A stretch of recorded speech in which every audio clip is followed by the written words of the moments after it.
आपने हमें फरीदपुर ली क्या? मेरे बेटे को बोले बोलते फोन में లంజన కొడక లంజన కొడక ఆ?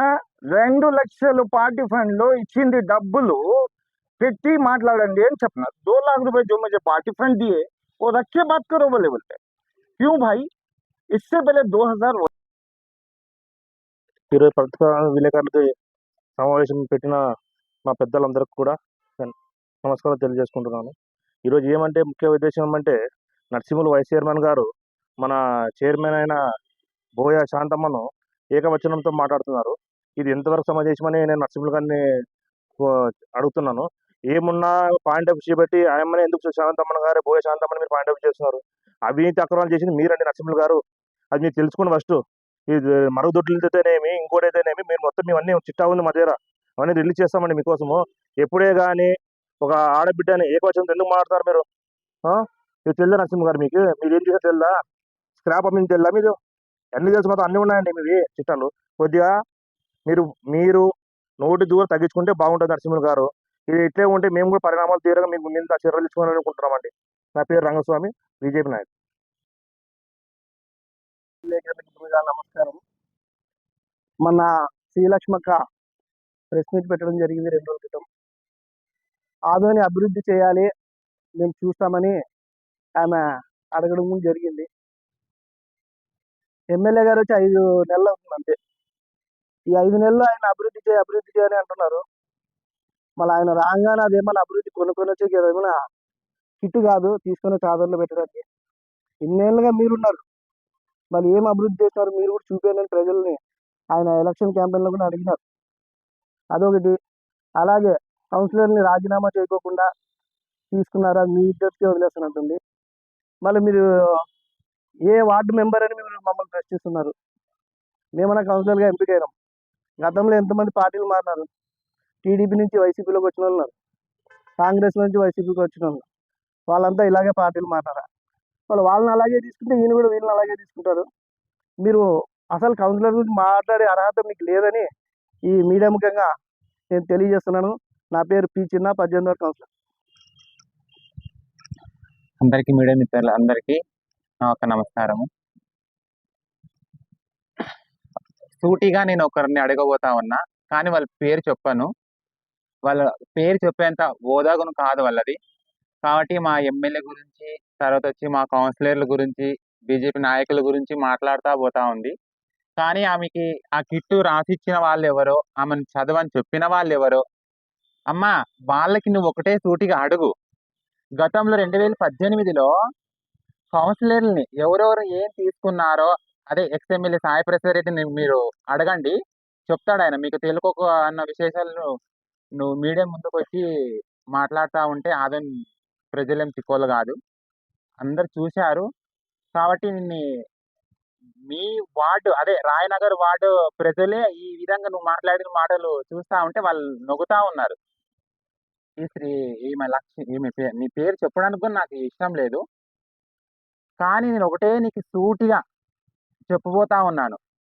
2018లో కౌన్సిలర్ని మళ్ళీ ఎక్స్ఎమ్మెల్యే సాయి ప్రసాద్ రెడ్డి ఎందుకు తీసుకున్నాడు? అప్పుడు నీకు గొంతు లేదా?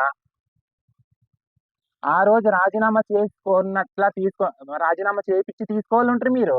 ఎందుకు తీసుకోలేదు ఆ రోజు మీరు? కానీ మీరు చెప్పినట్ల మీ దౌర్జన్యాలు, మీ మీ మాటలు వినేదానికి ఎవరు సిద్ధంగా లేరు. నువ్వు అంటున్నావు ఆదోనిలో మా పేరు చాలా బాగుంది, మా ఆదోని పేరు అని చెప్పేసి మాట్లాడుతా ఉన్నావు. ఆదోనిలో ఎవరెవరిని ఏమేం కబ్జాలు చేసినారో, ఏదేది రౌడిజం జరిగిందో, ఏం మంచి చెడు జరిగిందో అందరికి తెలుసు. ఇప్పుడు నువ్వు వచ్చి కొత్తగా చెప్పడంలో అది విశేషం అంటే ఏం కాదు. మళ్ళీ ఇంకొకటి అడుగుతా ఉన్నాను నేను, మన కౌన్సిలింగ్ లో ఏకైకంగా ఆమె ఎవరిని, శాంతమ్మని, అయ్యా నరసింహులు గారు కొంచెము నోరు సమాలించుకొని మాట్లాడితే అందరికి బాగుంటుంది, సరేనా? మరుగుదొడ్ల గురించి, తర్వాత వచ్చి నువ్వు చేసిన అరాచకాల గురించి దండిగా ఉన్నాయి మా దగ్గర. నువ్వు గట్టిగా ఏదో నోరు చేసి మాట్లాడితే ఇక్కడ ఎవరు భయపడడానికి సిద్ధంగా లేరు. ముఖ్యంగా బీజేపీ నాయకులు సిద్ధంగా లేరు. ఈ పరిణామం నీకు వెనుకనే చూపించేదానికి సిద్ధంగా ఉన్నాము, గుర్తు పెట్టుకోను. అంతేగాని నీకు నోటికి వచ్చినంత మాట్లాడతా, నేను గట్టిగా నోరు చేసి మాట్లాడతానంటే మేము ఇక్కడ ఎవరు ఊక ఉండడానికి సిద్ధంగా లేమయ్యా నరసింహులు గారు. ఇండ్లు పట్టాల గురించి కానీ 2000 మంది డీడీ గురించి కట్టిన శ్రీలక్ష్మి గారు, తర్వాత వచ్చి వీళ్ళ 9 మంది తీసుకున్నారు కదా ఇప్పుడు పట్టా అవి ప్లేసులు తీసుకున్నారు కదా. మరి వీళ్ళు ఎక్కడ డీడీ కట్టి వీళ్ళు ఎక్కడ తీసుకున్నారు అవి? అంటే అవి కబ్జానా కాదా? అసలు ఏం మాట్లాడుతా ఉన్నారు? ఏం లేదు. అన్ని మీరే చేస్తా ఉన్నారు. మళ్ళా చేసే వాళ్ళ మీద మీరు బురద జల్లడం ఇది పద్ధతి కాదు. ఎమ్మెల్యే వచ్చి 5, 6 నెలలు అయితాంది. ఈ గుంతలు గుంచడం గాని, ఆదోని ఎంత భ్రష్టు పట్టిపోయిందే. ఇప్పుడు దాన్ని అదేమంటారు చూడు, నీట్‌గా చేసుకుంటూ వచ్చేదానికి కొంచెం టైం పడతది. అంతేగాని ఇవన్నీ మాటలతో మీరు మాట్లాడి ప్రజల్ని రెచ్చగొట్టడంలో పద్ధతి కాదని చెప్తా ఉన్నాను. మీ మీడియా ముఖంగా మీకు తెలియజేస్తా ఉన్నాను. మరి ఇంకొకటి నరసింహులు గారు కాచుకోండి. మీరు నోరు ఎక్కువ చేసి కౌన్సిలింగ్‌లో అక్కడ ఇక్కడ చేసి మాట్లాడతాను, నా మాట నడుస్తుందని చెప్పేసి మీరు అనుకోవచ్చు. కానీ మీరు నోటికి అదుపులో పెట్టుకొని మాట్లాడితే బాగుంటుంది అందరికి. లేదంటే మేము మీరు చేసి ఎన్నో మా దగ్గర కూడా ఉన్నాయి ప్రూఫ్‌తో సహా మేము చూపించడానికి రెడీగా ఉన్నాము. కాచుకోండి మీరు. నా పేరు మల్లిక, బీజేపీ నాయకురాలు.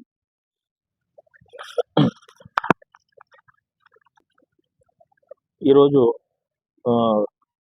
మీడియా సమస్యను చేసిన విలేకరులకు నమస్కారాలు, అలాగే ఆదోని ప్రజలకు కూడా నమస్కారాలు. మరి గత 30 తేదీ కౌన్సిల్ సమావేశంలో చాలా చర్చలు జరిగినాయి. ప్రజలంతా గమనించారు. కానీ దాని గురించి ఇంకా ఈరోజు మీడియా పెట్టడం జరిగింది. మరి వైస్ చైర్మన్ నరసింహులు ఫస్ట్ రావడం వాళ్ళంతా ఒక సైడ్ కూర్చున్నారు. అప్పుడు టేబుల్స్ అన్ని సైడ్గానే ఉన్నాయి. తర్వాత మా బీజేపీ కౌన్సిలర్లు ఏవైతే మరుగుదొడ్ల విషయం లేవనెత్తినారో దాని గురించి చర్చించాలా, దాని గురించి మళ్ళీ ఎంక్వైరీ చేయాలా అని చెప్పినారో ఆ విషయాన్ని పక్కన పెట్టి అప్పుడు వైస్ చైర్మన్ గారు లేచి మాకు టేబుల్లో చక్కగా వేయలేదు అని అప్పుడేందుకు చెప్తున్నారు. ఆయన టేబుల్ గురించి మాట్లాడే వ్యక్తి అయితే ఆయన కౌన్సిల్లోకి ఎంటర్ అయిన వెంటనే స్టార్టింగ్లోనే టేబుల్ గురించి చర్చ జరపాలి కదా. ఆయన ఈ లెట్రిన్ విషయాలు లేవనెత్తిన తర్వాత ఎందుకు టేబుల్ విషయాలు లేవనెత్తినాడు అంటే ఇందులో వాళ్ళ పాత్ర ఎంతో ఉంది. కాబట్టి దీన్ని ఖచ్చితంగా విచారణ జరపాల్సి ఉంది. మా 12వ వార్డులో కూడా జరిగింది అవినీతి. అన్ని వార్డులో ప్రతి వార్డులో జరిగినాయి. ఇవన్నీ అప్పుడు టీడీపీ గవర్నమెంట్లో జరిగింది. కానీ అప్పుడు ఎమ్మెల్యే సాయిప్రసాద్ రెడ్డి గారు ఉన్నారు. అప్పుడు ఎంక్వైరీ చేసినారు. ఆ ఎంక్వైరీ ఏమైంది ఎవరికి తెలియదు. దాంట్లో ఒక లబ్ధిదారునికి అమౌంట్ ఇచ్చేటప్పుడు కౌన్సిలర్ సీలు ఆర్పి ఉంటారు అక్కడ, తర్వాత మెప్మా పీడీ ఉంటారు. ఆ బుక్లన్నీ ఎక్కడున్నాయి, రికార్డులన్నీ ఎక్కడున్నాయి? ప్రతి లబ్ధిదారుడు సంతకం పెట్టిండాల. ఫోటో ఏమో లబ్ధిదారు ఉంటుంది, అమౌంట్ మాత్రం అక్కడ ఎవరైతే కౌన్సిలర్ ఆర్పి కానీ మెప్మా కానీ అందరూ తిన్నారు, అందరూ కలిసి ఇది అందరికి తెలిసిన విషయమే. కాబట్టి దీన్ని ఖచ్చితంగా విచారణ జరిపించాలని మేము గట్టిగా డిమాండ్ చేస్తూ ఉన్నాం. నా పేరు వై కృష్ణమోహన్, बीजेपी नायकुడు आदोनी। नमस्ते, मैं नूर हम बात कर रहा हूँ। उन परसों ना नाम भी मालूम नहीं मेरे को। ऐसा 5 సార్లు ऐसा करे సాయి ప్రసాద్ రెడ్డి సార్ గారు ఇట్లా అన్నాయే 5 సంవత్సరాలు ఏమీ పని చేయలే. కబ్జాలని ఆయమ్మ అడుగుతా ఉంది కదా. మా అమరావతి నగర్లోన కబ్జాలు దండిగైనాయి. అడిగిన వాళ్ళందరికీ ఇంటికి వచ్చి కొట్టిపోయినారు. అదంతా కబ్జానే కదా. ముస్లిమ్స్ వాళ్ళని లేకున్నట్లా అసలు కులం తలం చూడకున్నట్లా అందరూ కొట్టడమే, కొట్టియడం తప్ప వేరేది ఏం చేయలేదు సాయి ప్రసాద్ రెడ్డి గారు. మేము సూటిగా మాట్లాడుతుంది ఆయమ్మ సార్కి, మన ఎమ్మెల్యే అన్నకి. ఆయన వచ్చిందేమో ఎవరినేం కొట్టియలేదు, ఎవరినేం కబ్జా చేపియలేదు, ఎవరేమైనా స్థలాలు అది మాది అది కబ్జా చేస్తేనని ఎవరికి చెప్పలేదు కదా. మరి 5 సంవత్సరాల కింద ఆయన ఇట్లా చేసి అన్నీ అయినాయి. ఇప్పుడు మరి సార్ బీజేపీ సార్ వచ్చినాక ఎవరికేం కబ్జా చేయడానికి ఇవ్వలేదు. ఆయన పని ఆయన చూసుకుంటూ పోతున్నాడు. కానీ మీరే లేపుతున్నారని ఆయన పెట్టి ఊరిలో పని చేసుకునే వాళ్ళని లేపుతున్నారు. అంటే మాకు మాట్లాడండి అవసరమా మీకు? ఇప్పుడు మున్సిపల్ ఆఫీస్‌లోన ఇన్ని మాట్లాడుతున్నారు. మున్సిపల్ నుంచి ఏం పని చేపించినారు? ఒక కొలా ఏపించినారా?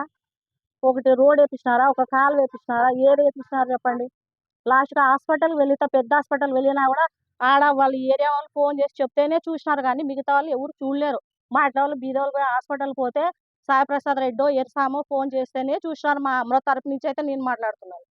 ఇక్కడ ఇన్ని పెట్టుకొని కూడా ఆయమ్మ మళ్ళీ మాకొకటే పని చేయలేదు. అంటే ఇప్పుడు ఆయమ్మకి పని చేసినోళ్ళందరికీ ఇంత పెద్ద స్థలాలేమి ఇయ్యలేదు. 1.5 సెంటు, 1.5 సెంటు, 3 సెంట్లు సాయి ప్రసాద్ రెడ్డి ఏమి ఇచ్చేసినట్ల పని అక్కడోళ్ళకి మాకు సారోళ్ళు ఎవరు ఇవ్వలేదు. మా కష్టజీవితంతో బతుకుతున్నాం. కానీ మాకు అన్న సపోర్ట్ ఇచ్చినాడు, బాగా చేసుకొని తిన్నాడమ్మా, డెవలప్‌మెంట్ చేయండి అని. కబ్జాల గురించి మాకు చెప్పకూడదు. తాగేది కానీ అమ్మేది చెప్పండి అని చెప్పలేదు.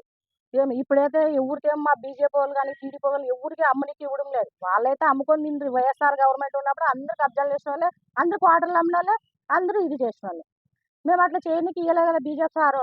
పద్ధతిగా ఉండండమ్మా, పద్ధతిగా పని చేసుకోరండి, ఏరియా తిరగండి, ఆడపై పని చూసుకొని వాళ్ళ సమస్య ఏది తెలుసుకోండి అని చెప్పడం జరిగింది.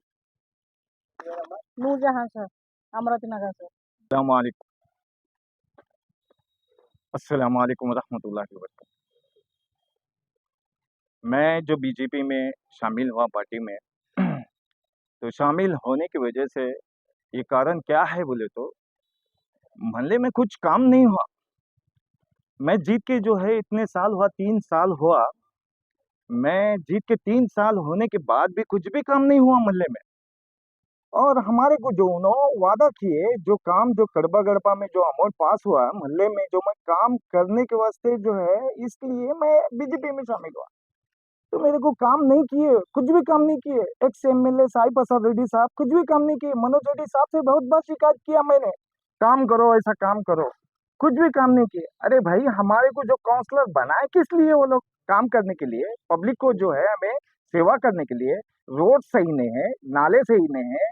कई बार जो इलेक्शन में आकर जो है लोगों को वादे किए कि मैं ये करता हूँ, मैं वो करता हूँ, मैं नाले सीधे करता हूँ, रोड डालता हूँ, सब मोहल्ले में मेरे को भी बोले। लेकिन मेरे को बोल के भी जो है लोगों को जो मोहल्ले में जो है उनको भी बोल के गए, लेकिन कुछ भी काम नहीं किए उन्होंने। अब परसों इलेक्शन 2024 में भी इलेक्शन में वोटिंग नहीं चली, क्योंकि लोग कोई भी जो है वोट डालने के लिए कोई भी नहीं है, क्योंकि नाराज है मोहल्ले वाले। अब हमें कभी भी जाएंगे तो मोहल्ले में कुछ भी काम नहीं करे, कुछ भी काम नहीं करे, कोई भी बात नहीं करते हमारे से, कोई भी बात नहीं करते, काम नहीं करे। अरे भाई, इस वजह से मैं इसमें गए, जो हमारे पाता साथी एमएलए साहब से मैं मिला तो वो बोले कि जरूर आपके मोहल्ले में जो भी तकलीफ है, जो रोड्स है, जो नाले है, ड्रेनेज सही नहीं है, जो भी है, मैं पूरे मोहल्ले को जो है जल्द से जल्द जो है आपका जो अमाउंट पास हुआ है वो कर दूं बोले। तो इसलिए हमें जो है बीजेपी में चले गए। तो जो है लोग जो है इसमें जाने से हमारे को क्या, साई प्रसाद रेड्डी साहब, एक्स एमएलए साहब, क्या आपने हमें खरीद के लिए क्या? आपने हमें खरीद को ली क्या? मेरे बेटे को बोलते फोन में, లంజన కొడక, లంజన కొడక, 2 లక్షలు పార్టీ फंड లో ఇచ్చింది డబ్బులు పెట్టి మాట్లాడండి అని చెప్పినారు। 2 लाख रुपए जो मुझे पार्टी फंड दिए वो रख के बात करो बोलते। क्यों भाई? इससे पहले 2019 में जो है मैं इलेक्शन में एनएलटी अल्ताफ टीडीपी में चले गए, जब एरिया मैं संभाला, 5 लाख रुपए मैंने अपने घर से खर्चा करके चीटी उठा के जो है मैं खर्चा करा। अब उसके जो है पार्टी फंड जो है 2 लाख रुपए दिए बोलते। अब एक 50,000 परसों दिए, ठीक है, 2.5 लाख पकड़ लेके 2.5 लाख मेरे को वापिस दे दो। एक्स एमएलए साहब, इसमें लंजाना कोड का आप कहीं मरतबा मेरे को भी बोले लंजाना कोड का, लंजाना कोड का, लंजाना कोड का। अरे आप जुबान तो इतनी गाली देते मेरे को, इतने गालियां खाया, अब कुछ काम नहीं करे मेरे मोहल्ले में, हाल ही में गालियां खाया, लंजाना कोड का। अरे कभी भी लंजाना कोड का। अरे मैं आपके लिए तो जो है एक्स एमएलए साहब सारे गांव के जो है हाथ जोड़ के पैर पकड़ा। ये सारी एमएलए की वोट ఏంటమ్మా, అమ్మ, అక్క, చెల్లమ్మ, చిన్నమ్మ, खाला, फूफू, नानी, अरे उन सब के मैं पैर पकड़ के जो है एमएलए साहब को 2019 में एमएलए साहब को वोट दो, एमएलए साहब को वोट दो, तो मैं आपके लिए सब, आपके खातिर मैं सबके पूरे गांव के, पूरे विलेजेस में, पूरे गांव के पैर पकड़ा मैं आपके लिए, तो आपने मुझे गाली के सिवा कुछ नहीं दिया। अरे मेरा बाप सीरियस है, मैंने कहा, कितनी बार कहा कि मेरे बाप सीरियस है, मेरे हॉस्पिटल में मेरी माँ सीरियस है, मर के मेरे घर के डॉक्यूमेंट्स दो, मेरे घर के डॉक्यूमेंट्स दो। आप सबको पार्टी फंड 2-2 लाख रुपए दिए, सबको दिए 2-2 लाख रुपए, और मेरे को जो है मेरे घर के डॉक्यूमेंट्स सबको 2 लाख रुपए दिए। क्यों भाई? इसमें मैं क्या आपको तकलीफ पहुंचाया? एक्स एमएलए साहब, साई प्रसाद रेड्डी साहब, मैं क्या आपको तकलीफ पहुंचाया? मैं, अगर मेरे को भी मालूम पड़ना चाहिए ना कि आप है क्या मैं इतना ऐसा गलती काम किया हूं, तो मेरे को भी मालूम पड़ना चाहिए, मेरे को भी मालूम पड़ना चाहिए। अरे कभी भी आप गाली दिए, मैं आपके खातिर गांव में सबके पैर पकड़ाना, फिर भी मैं जो वादा किया, जो वादा करे आप, जो वादा करे आप, उसके मुताबिक फिर भी मैं 2024 में आपके लिए काम किया ना? नहीं किया काम? सारे गांव के फिर भी जाके वोट पूछा हाथ जोड़ के, मलिक अम्मा भी हाथ जोड़ के, हमें सब फिर के जो है गड़बा गड़बा में हाथ जोड़ जोड़ के, आपने कुछ भी नहीं पूछते थे, आपकी बेटी जो है गौतमी जो है कुछ नहीं पूछते थे, हमें पूछते थे जाकर, अम्मा वो अम्मा मरी सर गर्लफ्रेंड अम्मा मरी सर, मैं मुझसे मैं बाग पीछे समा कर, अरे मैंने क्या नहीं किया आपके लिए, क्या नहीं किया आप मेरे लिए, क्या किए, मैं पूछा అమ్మ को पूछा, అమ్మ ఇప్పుడు నా పరిస్థితి సరిగ్లేదమ్మా, నాకు ఏమైనా చేసుకుని తినేదానికి ఏమైనా సాయం చేయండి అమ్మా అంటే, యాడున్నప్ప డబ్బులు ఇప్పుడు సాయం చేసేదానికి, మేము సోల్పోయినాం కదపా, ఇప్పుడు అంత డబ్బులు పెట్టి సోల్పోయినాం కదపా, యాడున్నప్ప డబ్బులు మా దగ్గర ఆ? अरे मैं कुछ अगर आप पैसे देते तो इनका कुछ तो भी जरिया ये कर लेके ये करते थे हमें, तो आप लंजाना कोड़का हर बार एमएलए साहब हम इज्जत दे रहे हैं आपको, आप बड़े आदमी हैं, हम इज्जत दे रहे हैं, ये गाली लंजाना कोड़का ये हमें पसंद नहीं है, हम एक छोटे आदमी जरूर है, अपनी मेहनत से जीते हैं, अपनी मेहनत से खाते हैं, आपके तरह जो आपके बाजू में बैठ के व्हाइट एंड व्हाइट बैठ के व्हाइट एंड व्हाइट पहन के जो है लोग जो है जिस तरह जमीनों को जो है म्यूनिसिपैलिटी की सरकारी जमीनों को बेचे हैं, सरकारी जमीनों को बेच दिए, first party, second party, third party, fourth party, fifth party, उसके बाद जो है वो जो है म्यूनिसिपैलिटी में जो है अप्लाई करते हैं, क्या वास्ते, घर बनाने के वास्ते जो है म्यूनिसिपैलिटी में अप्लाई करते हैं, किस लिए कि मैं एक घर अच्छा सा बनाऊं, तो वो जाके सरकारी जमीन निकलती है, तो परेशान होके बेहोश होके नीचे गिर जाते हैं। हमने तो ऐसा काम नहीं किया ना आपके साथ, हमने तो किसी का पैसा ऐसा हड़प के तो बैठे नहीं ना, करोड़ों रुपए, हमने तो ऐसा लाखों रुपए खा के तो नहीं बैठे ना। आप क्यों बोलते हैं लंजना कोड़का लंजना कोड़का लंजना कोड़का, आप परसों जो है मेरे बेटे को बोलते लंजना कोड़का बोल के, लंजना कोड़का, अरे भाई आप मुझे खरीद के लिए नहीं ना, क्या आप मुझे खरीद के लिए क्या, बताओ बताइए खरीद के लिए क्या आप मुझे, अरे भाई हमारी मर्जी है, हम कहीं भी जाते हैं मोहल्ले के खातिर, कुछ काम नहीं हुआ मोहल्ले के खातिर, हमें मोहल्ले में जो वोट देते हैं किस लिए वोट देते हैं कि आने वाले दिनों में जो है अच्छा काम करेंगे तो फिर जाके हम फेस लेके वोट पूछ सकते हैं। एमएलए साहब मैं आपको बोल रहा हूँ ये लंजाना कोड का जो टॉपिक मेरे को पसंद नहीं है, आप कई मरतबा मुझे बोल चुके हैं, कई मरतबा बोल चुके हैं एमएलए साहब, माजी एमएलए साहब, माजी एमएलए साहब आप कई मरतबा मुझे बोल चुके हैं लंजाना कोड का, मैं आपके खातिर पूरे गांव के पांव पकड़ा हूँ आपके जीतने के खातिर, लेकिन फिर भी मुझे गाली के सिवा कुछ नहीं मिला, इसलिए मेरे आधुनिक के मुसलमान भाइयों, हिंदू भाइयों जितने भी है, मैं इसलिए है ना मेरे दिल नाराज हो गया, मेरा दिल ये हो गया, इसके लिए मैं पार्टी में चले गया, इसके लिए मैं पार्टी में चले गया। और रही बात जो है हमारे बीजेपी के एमएलए साहब जो है, आज सिर्फ गवर्नमेंट उनके आके 5 महीने हो गया, 5 महीनों में जो है उन्होंने काम, कितने काम कर चुके हैं। फर्स्ट राम जला जो पानी पीने के खातिर हमारे को गंदा पानी होके 3 साल से वेस्ट पड़ा था, इस्माइल राम जले में पानी जो 3 साल से जो पीने के लिए तकलीफ है, आज भी जो है अदोनी टाउन के अंदर जो 4 दिन के बाद 5 दिन के बाद पानी आता है, उन्होंने फौरन जीते बराबर वो काम किया, उन्होंने पहले काम किए। अरे मैडम आप बोल रहे हैं कि कुछ भी काम नहीं करे, कुछ भी नहीं काम करे, 5 महीने में उन्होंने जो है जबरदस्त काम करके दिखाए, काम करके जबरदस्त दिखाए। क्रांति नगर में परसों जो चला वहां देखो जो है रोड जो है खाली साइकिल लेके जाओ, पेडल मारने की देरी सीधा नीचे चले आए, फिर पेडल मारने की देरी सीधा ऊपर आ जाते, इतना अच्छा काम करके दिखाया। नई ब्रिज के पास जो है जाओ वहां पर इतना अच्छा 5 महीनों में उतना अच्छा काम करके दिखाया उन्होंने।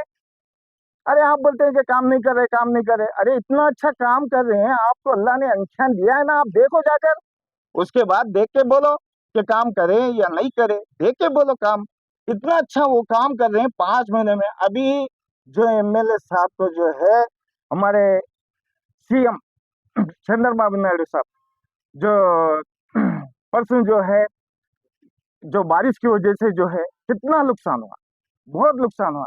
अरे कम से कम थोड़ा टाइम लगता है, आपको भी जो है जब सीएम जब बने थे, जब ये आया था, कोरोना आया था, 2 साल टाइम लगे, 2 साल वेस्ट हो गए, अब फिर भी थोड़ा टाइम लग रहा है, फिर भी अल्हम्दुलिल्लाह इतना अच्छा जो है हमारे सीएम चंद्रबाबू नायडू साहब भी जो है सपोर्ट दे रहे हैं हमारे एमएलए साहब को, इतना अच्छा वो तरक्की कर रहे हैं, इतना अच्छा। आने वाले दिनों में शेर टाइगर बीजेपी फाता साथी साहब आने वाले दिनों में जो है इससे अच्छा जो है काम करके दिखाएंगे, क्योंकि अभी सेंट्रल गवर्नमेंट से जो है पैसा लाएंगे, शेर शेर है वो, इस आने वाले दिनों में जो है शेर पैसा लाएगा इंशाल्लाह। बीजेपी एमएलए पाता सारथी साहब अदोनी को जो है अच्छे से अच्छा जबरदस्त जो है अदोनी को डेवलपमेंट करके दिखाएंगे आने वाले दिनों में इंशाल्लाह। इसलिए जो है इसमें गया हूँ, जो आने वाले दिनों में बहुत अच्छा तरक्की करेंगे।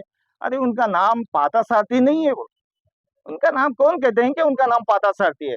वो तो सबके साथी है, सबके साथी है। उनकी जुबान में जो है अल्फाज जब भी कोई भी कैंडिडेट, कोई भी यानी क्या, कोई भी यानी क्या, माइनॉरिटीज हो या हिंदूज हो, कोई भी हो, जाएंगे तो अच्छे से बिठाते हैं, बात करते हैं, अच्छे से बात करके जो भी है काम उनका करके देते हैं।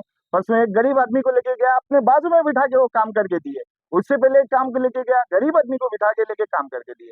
अरे भाई, जुबान अच्छी रखो, पब्लिक भी जानती है, कुर्सी से उठा को फेंकना भी जानती है, कुर्सी को बिठाना भी जानती है। जुबान अच्छी रखो।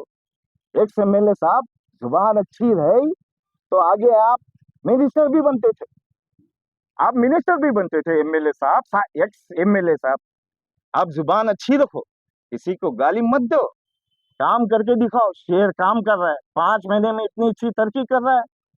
आने वाले दिनों में भी इंशाल्लाह और अच्छे से काम करेंगे, हम सब मिलके काम करेंगे। मैं मोहल्ले में सबसे पहले मैं मोहल्ले में अच्छे से अच्छा काम करूंगा और उसके बाद जो है इलेक्शनों में आने वाले दिनों में वोट पूछूंगा।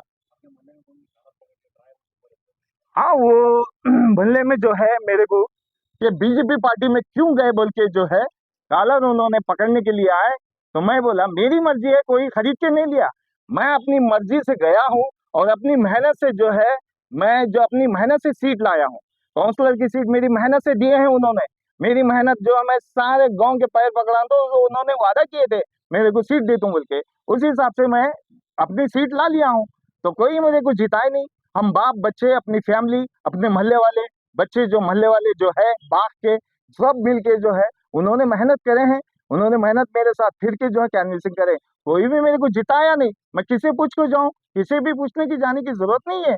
मेरे दिल का राजा हूँ, मैं कभी भी कौन सी भी पार्टी में जाता हूँ, जो मुझे अच्छे लगे मैं उनको जाता हूँ, मुझे अच्छे लगे वो एमएलए साहब और अच्छा रेस्पेक्ट दिए।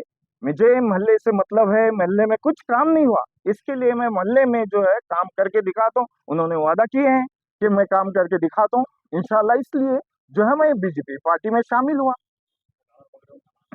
नासिर अहमद, नासिर अहमद, जो उन्होंने है नहीं क्या जबरदस्ती मेरे को है नहीं क्या, किसे पूछ को गया धगड़ाएंगे, चप्पल को मार को, ये क्या करने की बात। उन्होंने वाईएसआर पार्टी वाले, वाईएसआर पार्टी वाले, अरे बाप एमआईएम पार्टी से अब उसमें आए हैं। जुम्मा जुम्मा 8 दिन हुआ है आकर, उन्होंने कॉलर पकड़ के हमारे को बोले, अरे किसकी, मेरी मर्जी है भाई, मेरी मर्जी है, मैं कौन सी भी पार्टी में जा सकता हूँ। जो मैं मेरे मोहल्ले के खातिर जो मुझे वोट दिए हैं उनके खातिर मैंने, जो उनके खातिर मैं कर रहा हूँ। मोहल्ले वाले जो है मुझे कुछ भी काम नहीं किया, मैंने कुछ भी काम नहीं किया। जब इन लोग मुझे काउंसलर बनाए तो मैं कुछ काम करके दिखाना चाहिए ना भाई।